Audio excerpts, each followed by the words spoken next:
Hey everybody, my name's Charlie Luscombe and this is episode 1 of Guitar Talk. Today we're talking to guitar enthusiast Daniel Davie.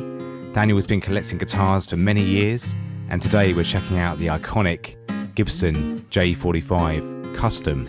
Let's go and see what he has to say about this fantastic guitar. Well, this came about a few years ago.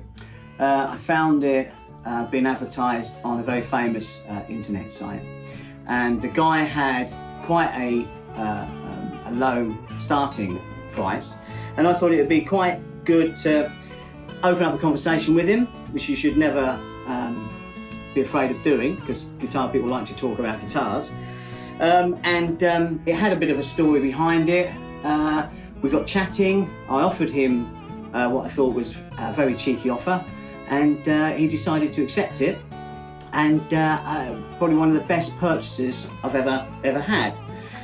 Just to point out the element, if you can't spot it, is he had it from new. It's a 2016 guitar, and on travelling to him, it had a split coming down the top body here. And because I've done up guitars not from a professional point of view, I was able to have a look at it and cut out a piece of wood in the same shape to support the split, glue it, be able to clamp it inside and press it up to the top while clamping the top down to the new piece of wood.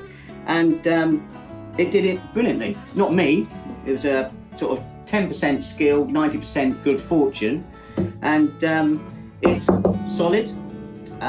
My viewpoint is I was always going to have it as a working guitar, mainly sort of studio, and that's the sort of thing you could do first day. You could get a guitar out of the case, ding it yourself, and cry, and it's done. So I don't mind. Charlie's borrowed it, and I know since he borrowed it, it got that ding there.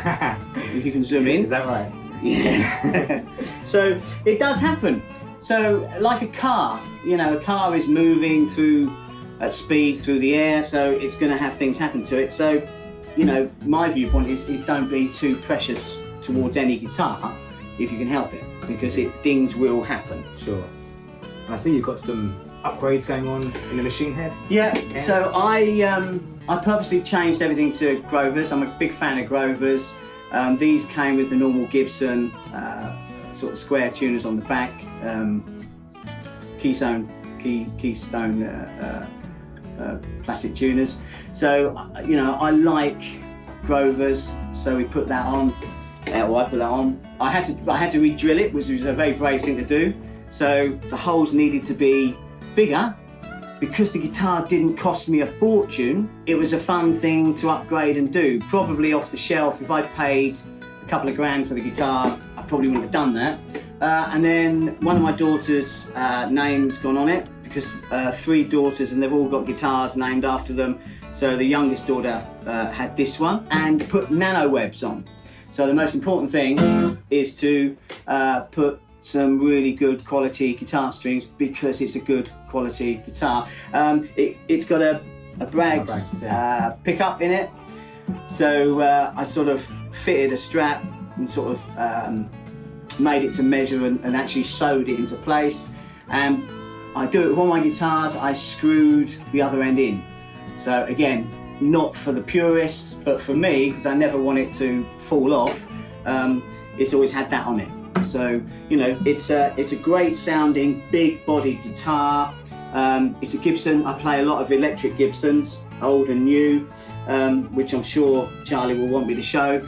And this is just, you know, a fabulous playing guitar. I mean, I just bang out big chords in it.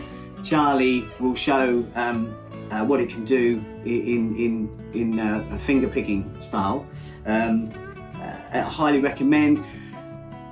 You know, I was blessed to find it for the price that I paid for it, but it's like winning the lottery ticket. You've got to buy a ticket to actually win the prize. So you've got to look for these things and then hopefully be the first person in the right place at the right time. Absolutely, and it's such an iconic instrument. It's got so much history to it, and it sounds great plugged in, as Daniel says, with the LR Braggs pickup. and it sounds great mic'd up in stereo as well when you are recording it with microphones. So fantastic sounding guitar, and what can I say, we look forward to seeing more of your collection, Daniel. And I can honestly say we picked this off the wall and it's in tune, and I haven't played it. I had to dust it for the embarrassment of people picking up the dust, and it was in tune. But yeah, we'll get some other stuff out. I think next up is I'm going to show you a 1963 Gretsch Duo Jet, which I record with, which to certain people will mean a lot. Very rare guitar in itself. So that's coming up next, I think. Fantastic. Daniel, thank you very much for your time today. Money, please. We'll see you soon. Thank you.